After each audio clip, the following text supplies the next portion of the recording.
Hello, আমি প্রিয়াঙ্কা। সবাইকে অনেক ওয়েলকাম আমার চ্যানেলে। মেহুল কিন্তু সেজেগুজে রেডি হয়ে গেছে। কেন বলো তো? পাপার সাথে ঘুরতে যাবে। আর পাপার আর ছুটির দিন বলে কথা। আর আমরা দুজন চেষ্টা করি সপ্তাহে একটা দিন টাইম বের করে ওকে ঘোরানো। তারপর চারদিকে ঘুরে এখন এসেছি লোকনাথ বাবার মন্দিরে অনেক দিন পর। আগে আসতাম প্রায়ই, কিন্তু মেয়ে হওয়ার পর থেকে আর আসা হয় না। এই 2 বছর হলো আসা হয় না, আবার এলাম অনেক দিন পর।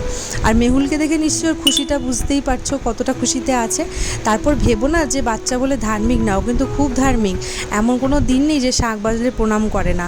আর ঠাকুর মন্দিরে এসে তো কতবার মাথা ঠুকে প্রণাম করা হয়ে গেল। আর কতটা খুশিতে আছে দেখেছো? ওখানে তো পরিবেশটাই অন্যরকম ছিল। ঠাকুরের নাম হচ্ছিল, তারপর ঠাকুরের আরতি হচ্ছিল। তো ওই জন্য খুব খুশিতে ছিল। আর আমি আর ওর পাপা সবসময় চেষ্টা করি ও আর 5টা সাধারণ বাচ্চার মতোই বড় হোক। আছে মানে যে সব কিছু দিয়ে দিই এরকম কোনো ব্যাপার না। যতটা দরকার ওকে ততটাই দেওয়ার চেষ্টা করি। আর পড়াশোনা ভালোভাবে করুক না করুক, আমরা এটা চাই যে ও অ্যাটলিস্ট মানুষের মতো মানুষ হোক।